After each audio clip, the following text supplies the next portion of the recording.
And we are live. Welcome to another episode of the New York Information Security Meetup. And I have the great pleasure to introduce Ajay Sood. Ajay, you are, I would say the top information security, cybersecurity, sales and sales leader professional that I ever interviewed on this show. And by far, I say Yeah, that not lightly. And don't be modest about it. You have an amazing track record to pick the right companies to join at the right time.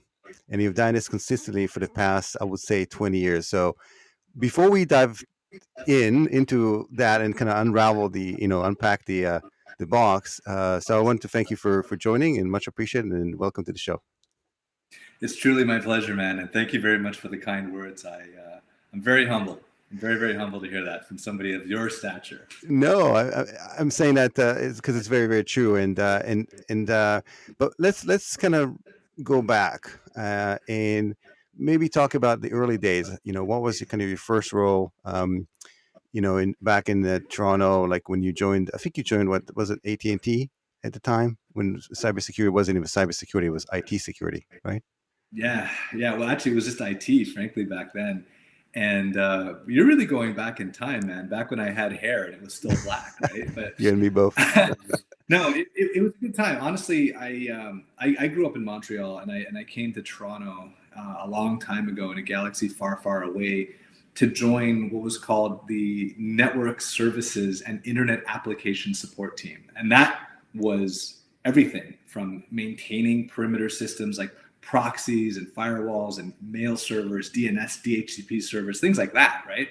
And that was cybersecurity, because basically what you did is you maintained these servers, machines, and internet-facing applications, and invariably what would happen is they would get abused, right? Or DDoSed or knocked over, or they would just crash. And so that was the infancy, right? Late 90s, early 2000s But of you the also, cybersecurity field. not to cut you off, but you started in a very technical role. So you went through a technical degree, like undergrad degree, and then you were technical first, and you still are technical, but you started as a hands-on practitioner, right? Is that correct? Well, yeah. So I was hands-on keyboard from the get, right? I did a technical degree in engineering and computer science, and ever since I was, I could operate a keyboard. I was there. I attribute my parents with giving me the ability to sharpen my chops on whatever IT equipment I could get my hands on when I was a little kid. But I always had that natural proclivity, and I just enjoyed it, and it just crystallized into a great career. Yeah, absolutely. So what do you remember, what was the kind of turning points where it moved from just being IT to, you know, becoming a more pronounced issues to like larger organizations and enterprise? Yeah, so you probably saw me grinning at that question because it started very early on. Honestly, now I'm going to back up the clock to, when I was a teenager. Mhm. And look, you're on BBSs, you're on 2400 baud modems. I'm dating myself a little bit, but I was always fascinated by the dark side of computing, and getting into places, getting into things that you're probably not supposed to be getting into, and it was just super interesting to me. And so codifying the offense was an interest to me. But what became more interesting is that when I got my start in that internet-facing application support role that I talked about, you find out that it's really much more difficult to codify a defense. Finding one way in was cool. Figuring out where all the holes are was cooler. And so being in front and seeing people, hack SMTP in port 25 and doing things like just very rudimentary, like annoying things like relaying and spamming and using your systems and your services to abuse other people, that became a way of life for me. And so it was fun to hack, but it was even more fun to prevent it. And so that's kind of the progression. So it started when I was very young, right? Just kind of worming your way into places and things that you shouldn't be doing, in a sense. And that from curiosity and no other malicious intent, to observing that behavior on the countermeasure side, right? The strike and counterstrike side of things. And so very early on, like as soon as we exposed the system, and this is back in the day, right? Like I said, late 90s, early 2000s, you'd find it getting abused, which was incredible. And so finding ways to like patch that, codify a defense, and then seeing them work their way around your defense became a super interesting game of cat and mouse. Yeah, and then what's also interesting about the career progression is that you work for a large organization and then you decided to basically become entrepreneurs and move into like large, like smaller startup at a very, very early stage. What was the kind of behind the move? What made you, take that plunge? Because you probably could have just as well built a great career working for a large organization like AT&T. Yeah, I've been exposed to both small companies and large companies, and my greater successes have been in both capacities, David. And so, a lot of folks will be like, hey, I'm a startup junkie and I can't do anything but the startup, or hey, I'm a big company person and I can't do anything but the big company. And I've been very, very fortunate to have been successful in both arenas. And so, to your question, I was very early at a very early age exposed to the startup culture and the startup environment for a number of very cool startup companies, both Canadian, California based, and around the world. And so the one thing that I found the most interesting of all of these things, I've had several mentors and I've had several people who have taken me under their wing and given me incredible advice, and it's given me the platform over which, right, that I've been able to succeed. If I see far, it's because I stood on the shoulders of so many giants, right? And one of the pieces of advice that I got was, hey man, you're pretty young, right? At the time I was. And they're like, you can go and work at a big company anytime and be successful, right? With your skills, your knowledge, the abilities that you bring to bear. But there's a period of time where you can leverage your capabilities, your energy, and all that stuff, and make just as good money, okay? And work at a startup. And you'll make that money, but then you've got that exit quality, equity, that you may be able to earn, or maybe just be a participant in a very, very hyper growth type company that maybe you won't see in a very large company. Larger companies are very excited when they grow, 3 to 7%. And if you look at the last 12 months in cybersecurity, you've got companies that have doubled, tripled their market cap. You don't get that in a large commodity company. And so that the excitement and possibility of a startup is appealing. Don't get me wrong. But what I found, and again, look at the last 12 to 18 months in the cybersecurity space, even these established cyber companies have experienced double-digit growth and high double-digit growth as well. And so what a time to be a practitioner. But picking a company and picking the right company at the right time has been a very, very important thing for me to do. Yeah, so I'd like to dive into this a little bit because you really hit the nail on the head. Like you managed to pick and choose, and obviously people knew you, so you had a vast network. So I'm assuming you got lots of offers and people asked you to join them, but you joined very specific companies that I would say majority, if not all of them, were successful. And I can tell you that I've met people that have done exactly what you did, but without much success. They picked to pick the horse that wasn't winning. So what if you think differentiate you from your decision making process that was you're able to kind of score like that over and over again? Well, there's a couple of factors that I would point to. And, the first one I have to attribute to my father. My father has always been a great proponent of moderating your emotions. He would literally say that, moderate your emotion. It's very easy to get swept up into a startup culture. It's very easy to get swept up into the emotion and excitement of a startup, right? And so you will make that decision without looking at the other factors. And so anybody who knows me well knows that I think in terms of trifectas, right? I always think in terms of threes.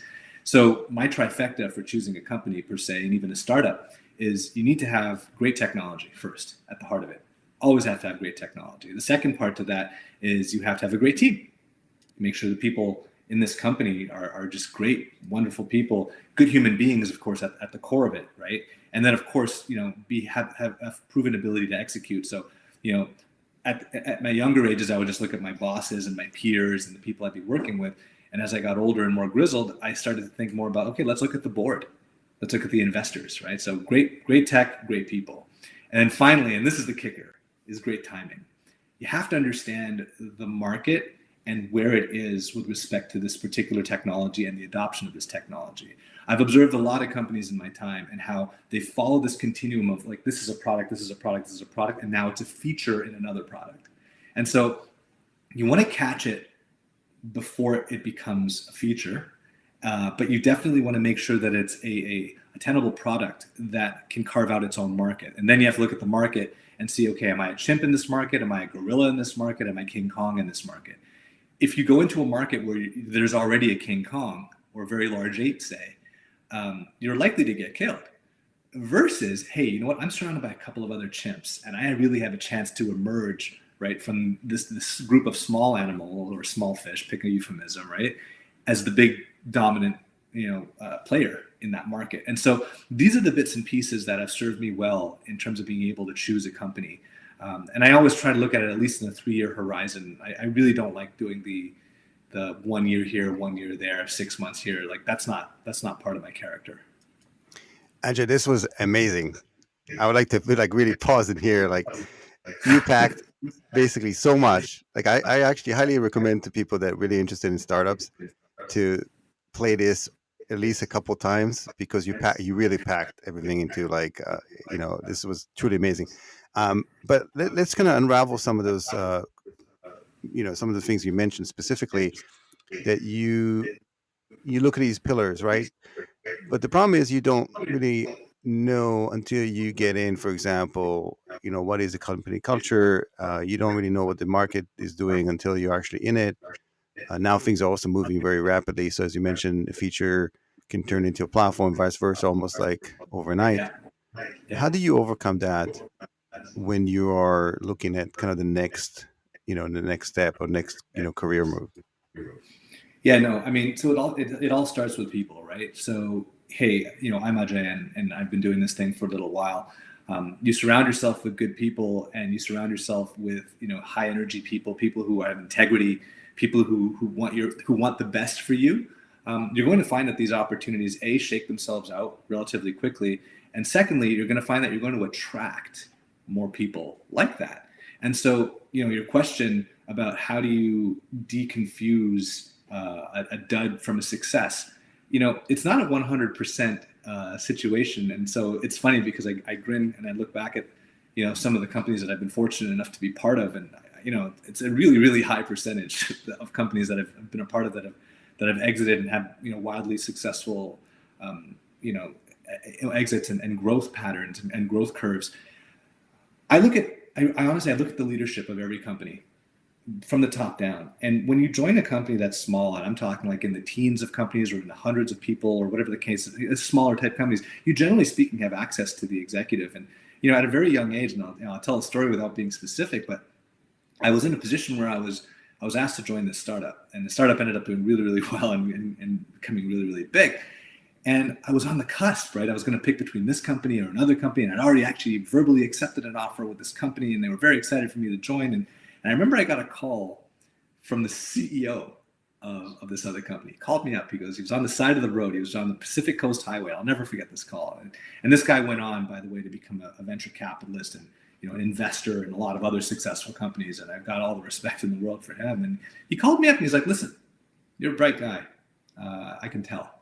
I've heard great people say great things about you." And so that really drives home the point, right, David, about having yourself surrounded by people who want the best for you and people who and I'm not talking about groupthink, who think the same way as you. That's entirely false. You need to be surrounded by people who have diverse opinions and who will challenge you. And when your poo smells, they need to tell you, "Hey, this stinks," right? Like it's not a good idea, or this is not a good thing to do. And I remember he called me up and he's just like, "Listen, you're a smart guy. You can see through the funk. I'm here to tell you that I'm not here to let you down. I'm going to make sure that you're successful. You're on my radar. And I will take personal interest in making you successful." And I'm like, wow. This is like the CEO of the company. And when you've got that momentum and that wind at your back, and yeah, it was a leap of faith.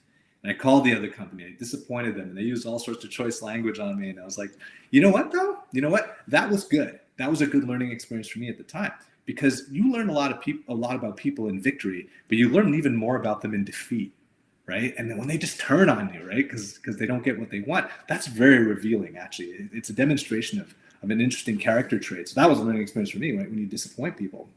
And we organically become afraid to disappoint people, right, when stuff like this happens. And so I remember that as a very pivotal point in my time, and it got me into a really great position. I met some incredible people that I'm in touch with to this day, and they continue to mentor and coach me, and I'm very grateful for the opportunity to have met these folks. Yeah, it's an amazing story. You're right about the the kind of the rejection, basically revealed some of the other attributes of these folks you're not aware, because when everything goes well. So you don't necessarily know the true colors of some of these folks. But let's also touch upon the fact that you managed to cultivate these long-term relationships.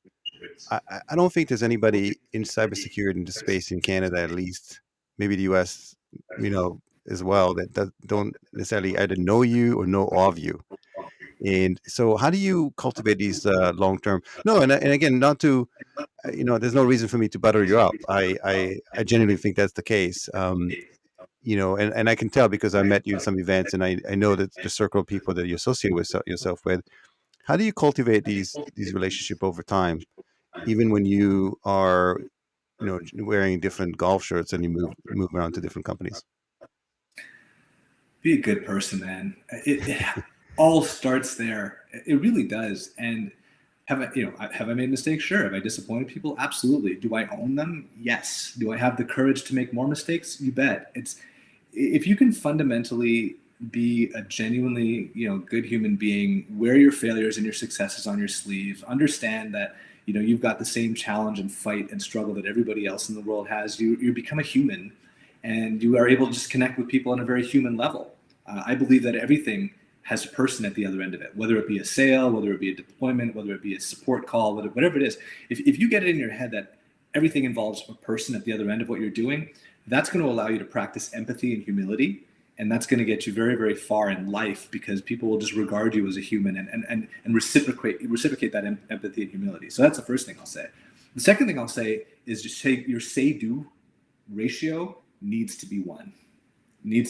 So rudimentary math, right? If you say you're going to do something, you do it. That's it. If it's not one, get it as close to one as possible. Everybody has different circumstances, but I think if the question is how do you cultivate successful long-term relationships with people, it's one, be a good person. I know it sounds rather fundamental, but especially nowadays, right? I mean, look what's going on in the world, right? People are just kind of chewing at each other here. Just find a way to be empathic and helpful and kind when you can. We're all humans. We're all going to fall down, right? That's the first thing I would suggest. And then secondly, what you say you're going to do, you should do it. Whether it be reply to an email, whether that be, hey, I'm going to call you at this time, or I'm going to whatever. And when you do fall over, because you will, A, do what you can to make amends. B, forgive yourself, because you're only human at the end of the day. But always try and do the best you can with what you have at the time. And only you know what that is, right? When you go to bed at night, you'll be able to kind of ask yourself, did I do whatever I could today with what I had at my disposal? Not everybody has the same opportunities. I consider myself very lucky. I'm not even the child of immigrants. I am the immigrant, right? My kids are the first citizens, right? So trust me, this could have been a very different life for me if my parents hadn't have made the choices that they did, and they did the best they could with what they had, and for that I'm forever grateful. And so I carry that responsibility with me, which is to do the best that I can with what I have, right? For myself, my family, my friends, and everybody in my circle. Yeah, totally. And it's funny because there are VCs now that specifically ask for the backgrounds of the founders, and they're looking for that immigrant, second generation, first generation immigrant that comes over from another country to build their life for themselves in the US or Canada, as almost as a factor in terms of the ability to be successful. And so I wanted to just dive a little deeper into some of the kind of the elements of your career. You decided to move from a pre-sales technical role, and then you move into more of a kind of a sales account management role. Why did you decide to take that move? What caused the kind of the shift from being a pure engineer to a more kind of a sales and consulting side of the house? Yeah, one of the things I talked about earlier was about empathy and being able to empathize with people, right? And that being a key to success. And so when I was like a hard technologist, right, hands-on keyboard, Unix command prompt person, I really got into understanding what it took to be a technologist, the pressure you were under when things were wrong, being at maintenance window from 3 to 7 a.m. on like a Sunday morning. All that stuff was great. And so I was blessed with the ability to communicate at a passable level, right? And so that was identified, and so people started bringing me in front of clients, right, saying, like, I don't know what this cybersecurity stuff is, firewall, proxy. I'm going to get this smart guy to come in and talk. And so you think about the role of the SE, right? There wasn't such thing as an SE. It was just technical people. So I'm going to bring in a smart guy to talk to you. And I would come in and I would talk to these clients and I would explain things to them. And I thought I would do a pretty good job. And next thing you know, these clients started buying stuff. And so people started drawing on me to do this more and more and more and more. And I got to a point where the sales manager at the company I worked at, I get another great fella, and I was a technical person. I was a solutions architect. I was deploying technologies, and he would call me into every meeting. Anytime there was a big meeting, a big account, he would call me into it. And one day he calls me into his office. I'm like, yeah, hey, what's going on? I sat down in his office, and he turns his screen around and puts up a spreadsheet. He goes, these are all the deals you worked on this year. I said, cool, happy to help. Remember, I had no bonus, nothing attached to my compensation. You got paid what you got paid, whether you showed up or you didn't, kind of thing. He goes, you did over $10 million this year. You did more than my top reps.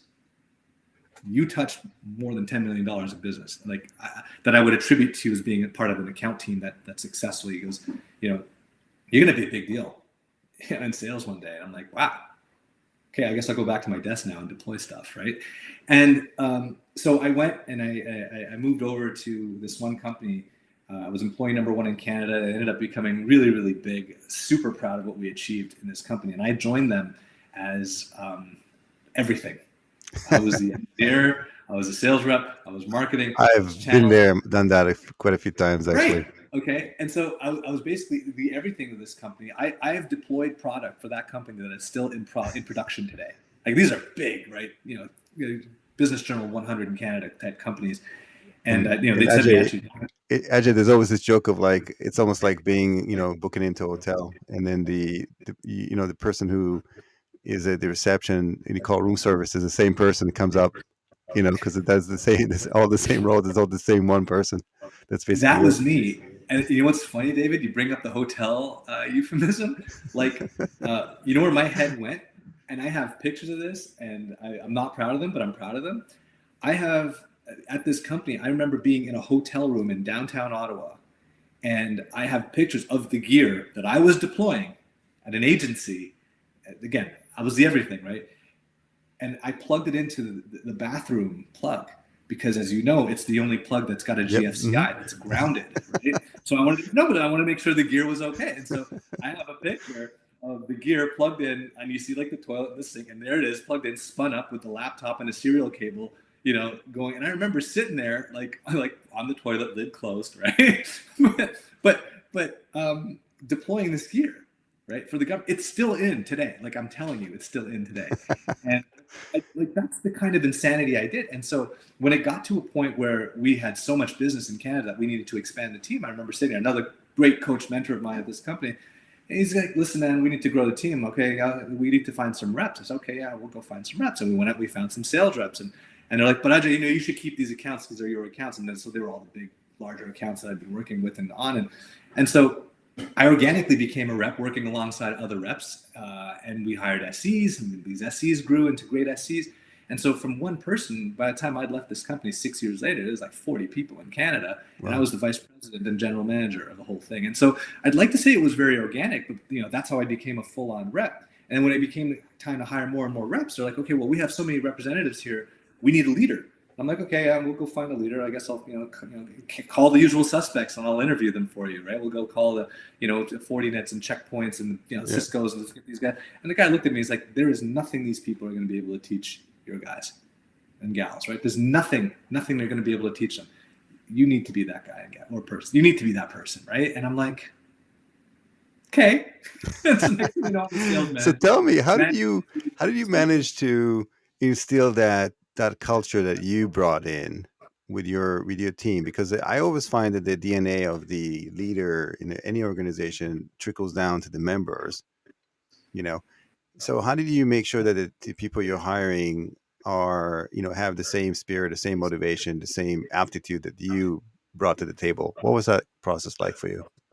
Well, you got to hire like your life depends on it, right? That's the first thing. Hiring is super important. Take all the time you need to make the right hire, make sure it's a cultural fit. And by the way, a cultural fit, that's a really, that's an evolving definition for me as well. The cultural fit used to be like, hey, if your culture looks like this, hire somebody who looks like that, right?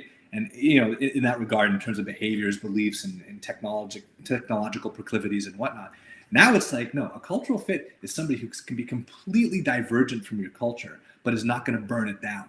Do you get it? Somebody who brings their own perspective and a different way of looking at things is actually a cultural fit for me, right? As opposed to somebody who is like, went to the same school, went to the same computer programming courses and all that other stuff. Like, that's a homogenous team that might be successful short term, but long term, you really want to bring a lot of diversity in terms of viewpoints into the group. But your question about how do you ensure that that gets trickled down is, one, you have to be involved. You have to be in direct contact with as many employees as possible, which, by the way, David, in my world, peaks at around 8 to 10.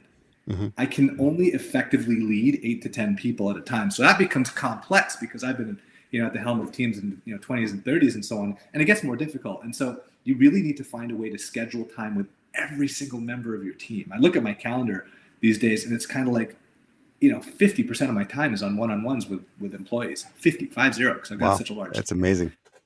It is, but it's disconcerting, right? Because I'm famous for saying this stuff to my team, and I'm sorry for exposing myself. They'll say, okay, you need to spend 100% of your time motivating your team, the other 100% of your time focusing on your clients, the other 100% of your time, making sure your business is clear, like making sure your administrative stuff, and and you add in like, Ajay, the math doesn't add up, and I'm like, exactly. So get on that, right? It's like, I was about to ask you what's your management style, but I think you hit it right there. I think that's basically it.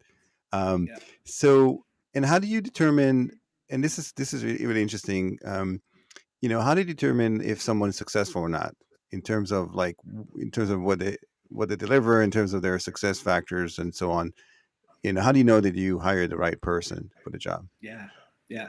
So the right person in my mind is a person who's happy when they're challenged. I think as humans, we're beasts of burden, right? And we're not really fundamentally happy unless we're challenged, unless we have a load that we're carrying. And that load has to be a meaningful load that we're carrying. At least that's my DNA. It's funny because, I wonder about why I do this. Like, I get up in the morning, 7:30, ish, depending on what's going on. If I'm going for a flight, sometimes I get out of bed at like 4:30, 5:30. Right, whatever it is, whatever it takes to get going, right? And the thing that I ask myself is, why am I getting out, right? And the answer is, well, I'm getting out because my team is relying on me, right? I've got a team that's looking up to me to accomplish the tasks that I need to accomplish to keep them whole. And so your question about how do I know my team is effective, the DNA of the person or people in my team is somebody who's happy under meaningful load and succeeding under meaningful load. And I'll even qualify that. If you're a salesperson on a team and you're not making your quotas or your numbers, that will be a factor in determining whether or not this person is successful. But you kind of have to dig a little bit beneath the surface. Well, hey, is everything okay with you? Is everything okay at home? Is everything okay in your life, your personal, mental, whatever, physical health? That's important, right? Super important. But then secondly is like, hey man, is this work meaningful to you? Do you feel a sense of mission? Do you feel a sense of pride? Do you feel a sense of, I'm in this for you, and just like you're in this for me? Do you believe that I, as your leader, I'm in it with you or in it for you? Because loss of motivation comes from loss of purpose. I mean, there's personal constraints as well, right? There's personal life would be number one. Number two, loss of purpose, loss of mission, loss of direction. I don't know why I'm doing this. I don't know what I'm doing. Why am I doing this? So in order to make sure you have people who are culturally happy, okay, and successful, the way I try to do it is I try to impart upon everybody as often as possible. I repeat myself constantly. Like I make the gag with my team. It's my job to repeat myself. Repetition is my job to repeat myself. It's my job to be repetitive because repetition is my job. Like I repeat myself as often as possible with, listen, this is my expectation. These are my expectations. These are the macro goals that I have for the organization. These are the ways you can contribute to the goals. And I try to do that to imbue as much purpose in people as possible, because if you don't have purpose, people won't do it. You won't do it. You won't do it. Whatever it is, you won't do it. I talk about, I love my children. My children, they're like the reason I do everything, right? And I tell this to people, like if you have little kids or if you've ever had little kids or pets, whatever animals, whatever, think about what you would do for your children or what you wouldn't do for your animals. You would do the most ridiculous things in the morning. Like think about the partner you've had in life and how much you've loved them, to what ends of the earth you've loved them. And if they tap you on the shoulder at 4 o'clock in the morning, they say, hey, get me a glass of water. You'd be like, get your own glass of water, go back to bed, right? But if your 3-year-old, child comes up to me, Dad, what's up? What's going on, kid? Dad, I need a glass of water. What happens? The arms, legs move, everything, and you're going downstairs. You get the kid a glass of water. Your animal, your dog needs to take a pill every day at 8 p.m. You will make sure that dog takes that pill every day at 8 p.m. But would you do that for yourself? Probably not. Do you know what I'm saying? And so that's purpose. When you have a strong purpose, people will unite. They got to the moon, right? Because of that strong purpose. I, And so I think that's the kind of the secret sauce, the DNA that differentiates between successful companies and not, is that the X factor, the extra piece that makes or break these companies. yeah. And let's talk a bit about what's changed in the marketplace, the way enterprise and companies purchase cybersecurity solutions. Things have really changed. Maybe you can cover some of the, like, your opinions and what you experience now, because back in 2010 or 2005 or 2015, there's a whole process of POCs, bake-offs, running, and then doing, like, solution matrix and stuff like that. And it was very different than it is today. What's the kind of the buying process for these companies? How do companies acquire solutions today? Yeah. So the biggest change, David, that I will point to is that the value chain has changed an awful lot, an awful lot. And so, and I'll qualify that. There used to be business cases, and you had to have budgets, and you had to fit within budgets and things like that. So I'll point out two cardinal changes that I've observed in the last, I'll say, 3 years. Okay, how things have changed. And by the way, pandemic has accelerated this, Yeah, because we agreed. can't do the relationship sale. We can't do the, hey, I love you, man. This is, I'll buy whatever you're selling. Like, yeah, that's basically done. The value chain has basically distilled itself into a few things, like a few concepts. One, time to value. How quickly can I realize value from this purchase? Okay, first off. And if you can't do it within like 3 to 6 months, you're probably not going to get purchased. In fact, you're definitely not going to get purchased. That's the first thing I'll say. Second thing I'll say, and I'm going to quote a CISO colleague of mine, right, who I've worked with, and he's been a great client for a number of years. So if you're watching this, I'm going to rip this off from you. Okay, so you can call me up and be like, dude, you stole that from me. And I'm going to be like, yeah, I stole it from you. And he says to me, and he says it in a lot less diplomatic fashion than I'm about to. He goes, if you're not here to save me time or to save my butt, I don't want to talk to you. Okay. And And that was true diplomatic, words. right? But you know what? In this economy and in this political and medical and economic climate that we're operating right now, truer words were never spoken, right? People are here to value to get you to basically either save them money or time, money and time. Actually, you said money and time. If you're not here to save me money or time or to save my butt, I don't want to talk to you. Like, huge statement. And then the second part is time. Period. Time. In the last 18 to 24 months, we've all realized how important time is. I would suggest that's probably the biggest lesson I've learned, right? I mean, I always kind of knew it, but this kind of drove it home, how important time is, how volatile time is, how quickly time passes, and so on. And so organizations and people value their time more than ever. You want evidence of that? Try and get people out to a lunch and learn. It won't happen. People aren't going to come out for lunch anymore. They're not going to lunch and learns. They're trying to stay safe. They're trying to stay home. They have dishes to do, laundry to do, homes to get to, whatever it is. That time is better spent on other projects that are outside of sitting around with a vendor and having lunch, right? So the sale has to change to, I'm giving you time. I'm going to find a way to give you time, to gain you time, save you money, save you time, or save your butt, right? And so that, to me, has been the ultimate sea change. You're not going to get people out to events. You're not going to get people out to just like very soft selling type techniques. You need to be a lot more tactical in how you approach an organization. Is this product, service, and or whatever widget you have? And this does not only apply to cyber. This is technology. This is cars, whatever it is. Are you going to streamline this process for me? Are you going to improve my life? And that's, to me, the biggest change that I've observed over the last 3 years. Yeah, exactly. And as you mentioned, people buy for two reasons: to get closer to pleasure or get away from pain. That's basically it. And it's so interesting. But what you just mentioned creates quite a challenge to organizations. They're still in the past. They're still doing the same lunch and learns. They're still doing the same webinars, and they're not getting much traction. And I think they're just causing a bit of a, just pissing off some people because they're just the way they reach out. So, what do you recommend for companies that are trying to, cross that chasm and get to the buyers, but not doing it the right way today.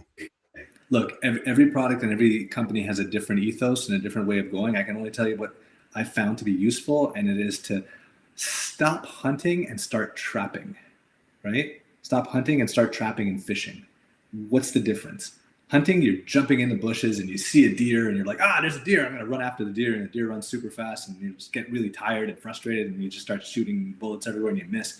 That's hunting, right? And yeah, you end up ticking off a bunch of neighbors by setting off shells and annoying the population in general. And so that's my hunting analogy. But what's trapping? Well, trapping is you set strategically placed traps, you bait them appropriately, or fishing. What do? You find the right spot. You want to make sure you're in the spot where the fish are going to be. And then you can make sure you pick the right bait. You put the right bait on the right hook or the jig, whatever baiting mechanism that you leverage to fish. And you put that in the thing, and then the fish come around. And he's like, okay, now I got some fish stuck on the line. And you kind of, so less hunting, more fishing and trapping. Make sure what you have is of value to your client. So your bait, it has to be of value. Secondly, you got to go where the clients are going to be able to be there to appreciate your bait, right? So where's the attention right now? Is the attention on going to sporting events and going to restaurants? No. I'll tell you. Actually, no. I'll tell you where the attention is. Here, how's it? That's where the attention is right now. That's where the attention is right now. The attention's on the scroll, the attention's on LinkedIn, the attention's on connecting humanly as much as possible in this climate with people. And so you need to kind of find a way to refine your marketing and your selling strategy to be in an area that's consumable for your client and your target at their convenience, not your convenience. And I'll give you an example. Hey, I'm having a webinar on Monday at 12:15 p.m. You should join it. But that's when I eat, or that's when I work out. That's when I go for a walk. That's when I have a meeting with my team. That's when I have competing priorities. As opposed to, hey, I've generated some content. I think it's really useful. Maybe you should watch it when you can. Yeah. Right? And look at what we're doing right here. When you can, however you can, whether it's like, I always say, like, I think some of my audience are just like sitting on a lawnmower and having their headset on and listening to some of this stuff because that's where the time they have to listen to some, and they still want to learn and be part of the community and so on. I'm so going true. to I'll expose this to you guys. And I would say 80% of my content, because I ingest content like everybody else, like podcasts and material like this, while I'm walking or running. I go for a walk or a run as often as I can, at least if I can once a day. And that's when the podcasts go on. Otherwise, I'm sitting here locked into what I'm doing. And if I take that break, it's when I'm out walking and running. I don't want to go to a restaurant. I don't want to take a WebEx. I don't want to take, I'll take a call. Sure, I'll take calls. I take calls all day, right? But it's like my content gets ingested while I'm out for a walk. And I don't think I can do that while I'm at a hockey game or while I'm at a lunch. Ajay, I think you brought up a good point. I think I should have like this like kind of beady music background, and then allow people to play this at 2x, and like make them like run a little faster. It gives them like a little energy while they listen to this. Why not? I agree. You know what, David? I could chat all day. You know me long enough, and people who know me know I talk a whole lot. I could talk to you forever. But the reality is, most people who are watching this podcast will not make it through the first 5 to 10 minutes. That's just how it is. But we have to codify around that. Like, don't be like, well, no, people need to sit in my webinar for 45 minutes. No, people need to sit at your webinar for as long as they feel like sitting at your webinar. Yeah, and then absolutely. They don't.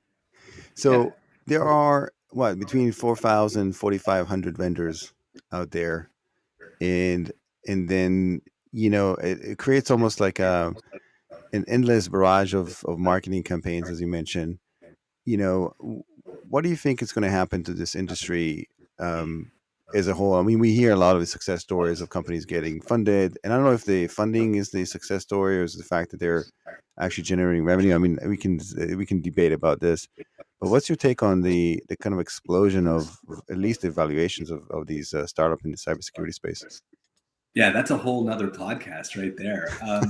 And we maybe do that again. So it's funny because a lot of these companies, their objective is to raise money, right? I love startups. I love watching them succeed, but I kind of find it interesting that when the big success for these startups is when they put their big NASDAQ board up saying, hey, we've secured X million dollars of funding.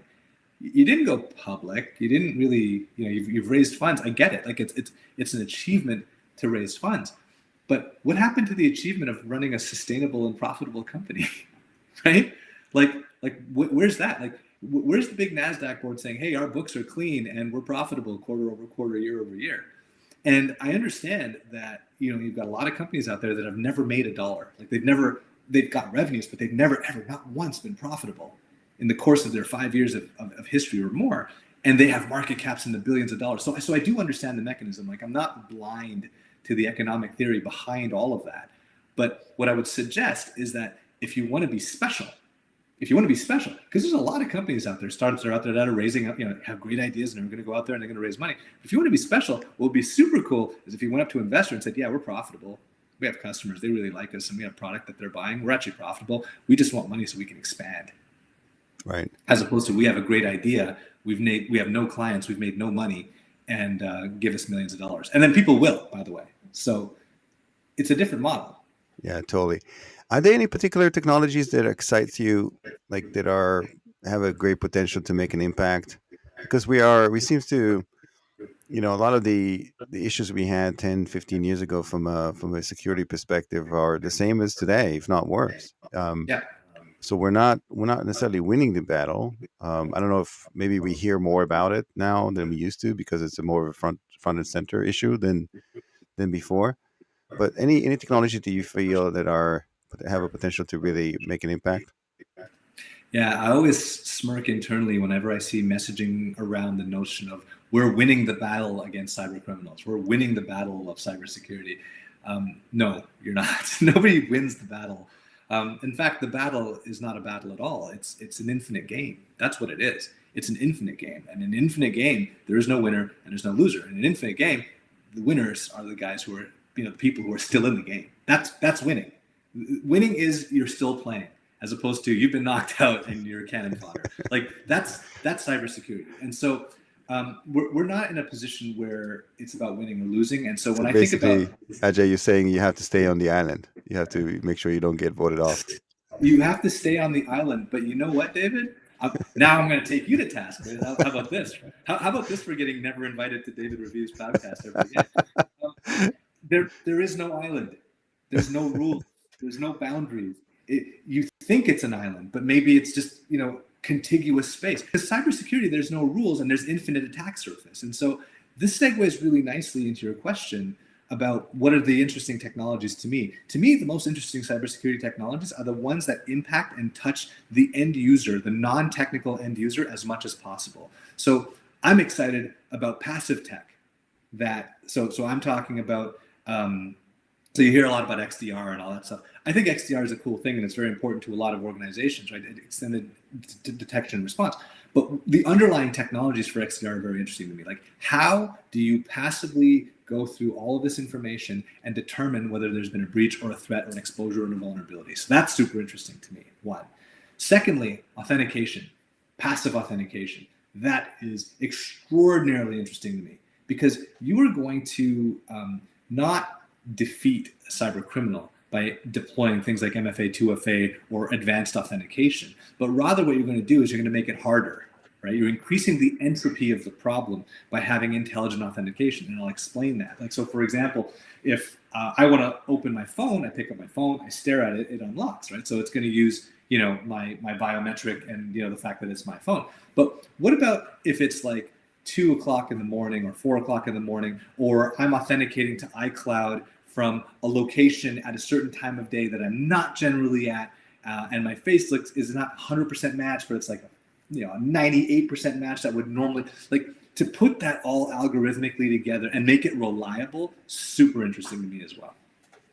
Yeah, it's and I know there's a lot of companies that are working on all of that. They're looking to improve. I think even Microsoft came out with get rid of the password kind of thing. Yeah.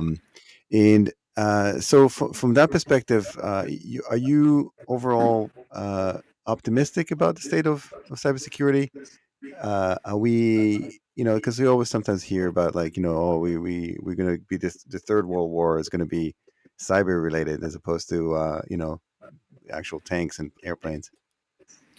So first things first, if you're waiting for World War Cyber, it started about 20 years ago. So let's start there, right? It's already underway every day, all the time, right? And so I work at Rapid7 right now, and so people approach us and they want us to do things like pen tests and so on. And my fun thing about pen tests is like, well, if you want a pen test, you get one for free every day. It's like, why do you want to pay somebody, right? Oh, we want to learn something. Yeah, okay, that's not a pen test. Right? Ajay, do you really say That's that? just, That is actually pretty funny. Let me just but it's repeat the what you just truth. said. Yeah, you, yeah. you get pen You get one tested for anyway. free. No, That's I've hilarious. got a firewall in my basement just sitting off of my cable modem. You won't believe the stuff that hits my logs every day, right? Or maybe you would, right? But who's Why getting the why is logs? anybody trying to get into network, Ajay? That's the question I want to ask. Because it's, so hey, here's another podcast. We can Yeah, talk about the IoT botnet all day long, and that's yeah, the answer, right? To why it's automatons, right? They're just yeah. sweeping anything with an IP address to see what's vulnerable if they can just add it, right, to the army, right, of botted devices. So there's the answer to that question. But the bigger question about the cyber war, it's already started. That's the first thing. And then finally, when you start looking at this whole culture around cybersecurity, you mentioned about being an optimist. If you're an optimist, you probably shouldn't be in cybersecurity. And I mean that thoughtfully. Like, I mean that thoughtfully without trying to be ironic. Earlier on in my career, I used to be a grader for SANS. So SANS, the training, and they do the certifications, and they have great programs for incident handlers and incident response, and great work, right? So I used to be a grader for them. And I remember I was grading what they call practical assignments, which are papers. People would have to write about their thoughts on current events in cybersecurity. And I read this one paper, and I'll never forget it. The title was "The Inevitability of Failure," right? And the byline was, That's a the reality of pessimistic being one. a cybersecurity practitioner.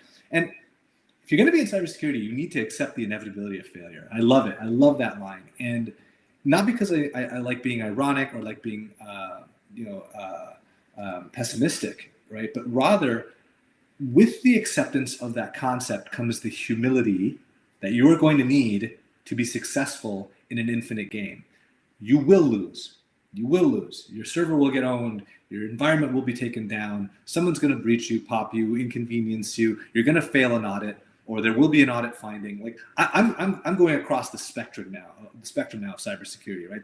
The one that everybody thinks about is, oh, we're going to get breached, we're going to get hacked, right? Well, yes, that's a failure, okay, in cybersecurity. But you got to move. If you're going to be a cybersecurity practitioner, you got to be a complete one, right? Move across the continuum of hard cybersecurity vulnerabilities, incident response, moving more, right? So procedures, tabletop exercises, posture assessments, right? Compliance, regulatory compliance, risk assessments, vendor assessment. This is all cybersecurity, okay? All of it. And so you could fail an audit.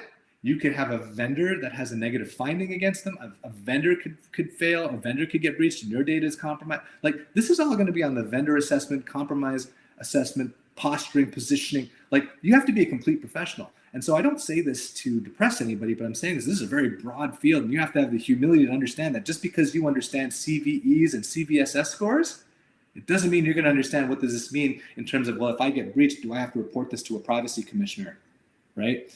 Legal, cyber insurance, all that other stuff. So understand the inevitability of failure may not necessarily be a technical failure. It could be a procedural failure. It could be an audit finding. It could be a vendor risk questionnaire that didn't get filled out, right? There's a lot of aspects, man, Yeah, that failure is a make this continuum. industry. Yeah, Sorry? I said failure is a continuum, right? It's like you have all kinds of Yeah. different failure, like from like minor to catastrophic, right? It's Yeah. you just never know. And I feel that we unravel some materials of it to like do a couple more of these, and I would love to do that.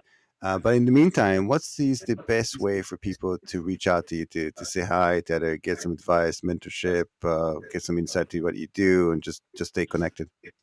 Well, I'd start by saying hey, right? Start by saying hello. Come up to me and say hi, whether it be at a show or whether it be whenever I'm out there. That might be kind of difficult right now, but you know what? Just say hi. I'm not too hard to find, right? I mean, I'm on Twitter, I'm on LinkedIn. Just say hey, and that's something I do a lot of. Sometimes I just say hi. Hi, how are you? How's your day? And I don't start with an ask. It's like, hi, Ajay, I need this. Right? Note Super to clear. self. But you know what? No, right. Note to self. But I get a lot of it, and I tell my salespeople this too. If you just walk into a meeting and say, okay, like this is what I need, you're going to put people on their back foot, and two, you're likely not going to get what you need. So say hi. If people want to network with me, I'm always happy to network with them. Say hi. We can hang out, virtually, whatever you want to do. Time is at a premium. Look, I spent a big chunk of this podcast talking about how time's super important, more important than it's ever been. So to engage with people, you need to make sure you engage with them on their schedule. Hi, how are you? I'm good. That could come 2 days later, 3 days later, right? And then go back with, hey man, I need a job, or hey man, I need you to buy this stuff, or hey man, I need you to look at this thing, and be like, okay, cool, yeah, I'll take a look at that. Yeah, absolutely. And you've been traveling quite a bit to Boston lately, and I would love to host you in person in New York City sometime soon, and be part of the community whenever you can. But in the meantime, thank you very much for taking part. It's been a real pleasure. We should do this again. I think we should pick like some topics and even make it a shorter one, and then Yeah. maybe do like I'll find some BD music so we can potentially have this as part of your running routine. Maybe I'll even have a session like that when you're on your treadmill. It's probably like a dual purpose where you get in shape and I we talk cybersecurity. We'll do that as DJ well. Raviv, right? We'll give you a beat and some auto tune, pal, and you're ready to go. That's so funny. Ajay, it's been a real pleasure. Thank you again, and looking forward to all to join to the next one. Take care, all, and be safe. Yeah, it's been my pleasure. And I want to take a moment to wish everybody the very, very best. I hope everybody's lives are going well. It's been a hell of a couple of years.